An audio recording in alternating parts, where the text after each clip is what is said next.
Hi everyone, this is BrainJuicer Audio, and we're lucky enough to have Ray Pointer to kick off the new year.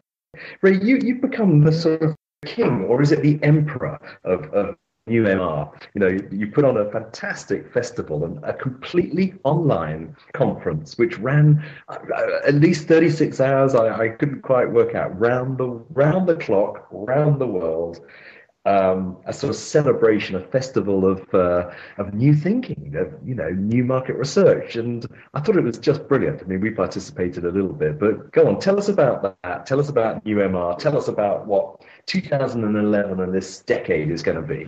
Oh boy, where to start? Where to start? Certainly by rejecting titles like King or Emperor. I remember once the shock on somebody's face when I was working with IntelliQuest, who are now part of Millward Brown, and I was in their Austin offices. Someone said, "Oh, Ray's here. Is he a firefighter?" And to which Tony in Calcaterra, bless him, who I was reporting to at the time, looked horrified and said, "Hell no, he's a fire starter." Very good. Very good. So do you prefer Jester of New MR, or I'm not sure. I would be happy with Jester. I sometimes call myself a manufacturer of pearls, that is to say, a bit of grit. I like starting things. I like seeing what's possible. I like facilitating things. And due to my appallingly short attention span, I then like to move on and do something else. And I think that is going to be particularly well suited to the next 10 years, where I think the attention span of clients, colleagues, respondents, and everybody involved in the process is going to be very short. I think that we're going to need to be able to move quickly, move nimbly.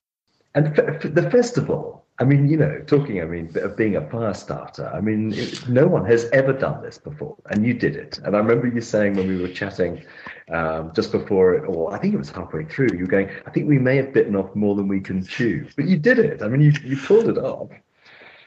We did. I mean, there was an enormous number of people involved and a lot of risk, which I like a bit of risk in terms of things going wrong. And we had Alistair Gordon, for example, down in New Zealand, had to go out and yell at the people digging up the road because they suddenly broke his internet connection when he was supposed to be presenting. I was delighted the way it went, the number of people who lent a hand, the people who attended, and there's just the sheer amount of energy and ideas that we've got for taking it forward. But one or two really brilliant ones, people who would not have been seen globally otherwise. Well, that's what struck me. I mean, looking at just the agenda, the program, there were a lot of new names, and it felt fresh, I have to say. And I don't know, I mean, highlights for you, or things that you think are really bubbling up. I think opportunities for young researchers is coming through as a big theme. I think this time round, one or two people grabbed the chance. So Tanvi Gupta, who won herself $1,000 in the poster competition, would be one example. I think she's 23 or 24, based in India. Right. Betsy Adamu, presenting from the UK. I think that more researchers need to realise that actually these opportunities are there. And when somebody advertises, right, this is going to be running this way, just stick your hand up if you want to have a go. Well, have a go, because it doesn't matter if it doesn't completely come off. You're probably one of the most polished in our industry, John, and it doesn't always come off for you. It won't always come off if you're 22 and it's your first time. Just get stuck in, and I think we are going to see more and more chances. There was a fantastic event going on yesterday online, the Twitterversity, Research Rockstar and a bunch of other people using the hashtag MRUX to share lots of their learnings and ideas. And again, anybody can chip in. You don't have to wait for the senior people to have spoken before you pose your question. And that is a great sign of the times. I mean, I'm delighted that research is catching up, if you like, or embracing that. What is that? Just democracy, isn't it? It's allowing voices to be heard who want to share something, because the industry's been pretty hierarchical, and the opportunities on big conference platforms do tend to go to people who are well known rather than fresh voices. Well, the opportunity to attend, never mind speak on the platform, tends to go to the senior bods. They're passed around as as lucky things to be able to do, and the vast majority. And it's probably worse if you're in one of the large companies. If you are in Taylor Nelson, Ipsos, Innovate, it's going to be hard to compete with everybody else in that organization who has got a good case for going to the conference. And very few people from the large organizations do go. I mean, SMR have done, a nice thing, I think, with their Young Researcher of the Year, and as you say, there are some good initiatives on that. But what do you think's coming this year, and perhaps the next few? What are the big things for you? Because I mean, you've written the Handbook of Online and Social Media Research, so you've got a hell of an overview of what's out there. But do you have a sense? Yeah, a couple of things really come to mind. The slightly boring one would be the mainstream of social media research. So we are going to see the large companies beginning to become accustomed to MROCs and what they can deliver, how they need to make them scalable, where they fit in the broader organization. So we've had all the great advances. We've had the Pete Comleys and the community spaces and all sorts of people like that. That's great. But I think we're going to see it much more mainstream in the near future. And that's a recognition of its power and its ability. Yeah.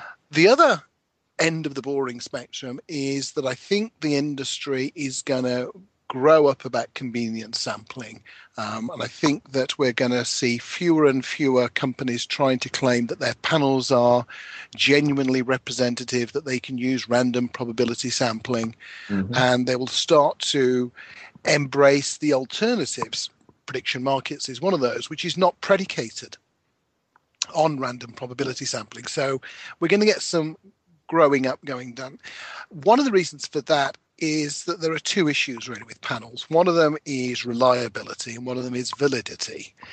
Yeah. And pretty much all the big organizations have now cracked reliability. They've got good fraud checking systems. They've got good consistency systems. They can use Imperium or any one of a number of other systems, and they can get involved with that, and they can say, right, we can be relatively sure that the biggest problem you will find is not that we've got fraudulent people not paying attention.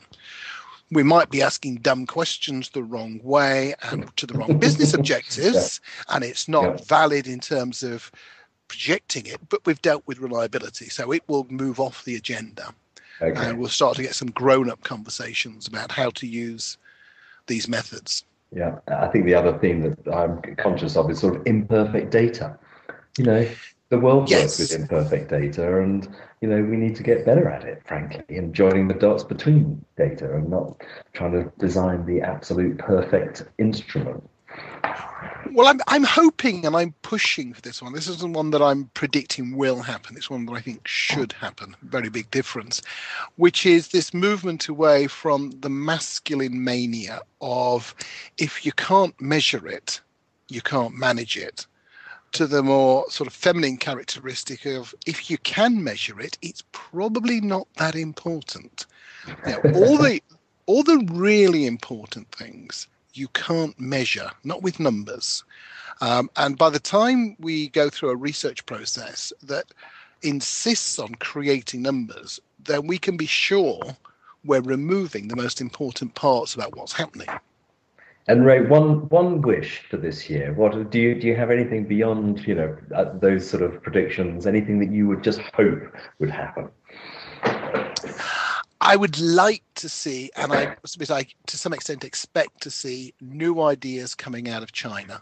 There is such a lot of very bright people there doing a lot of really interesting things. I've been lucky enough to attend the last few SMR APACs, and there's been some much better stuff coming out of China now. And I would like this year, and if not this year, next year, to be the year where ideas, new approaches, and new styles came out of China, rather than just money and efficiency and good practices, but actually some new ideas. That'd be great. Terrific. Well, Ray, I hope that we see the fire starter of new MR on, in China, kind of stirring it up and helping them kind of generate some interesting ideas. Look, great to catch up, Ray, and I hope it's a good year for you. And best wishes to you, John, and everything you're doing down there at BrainJuicer.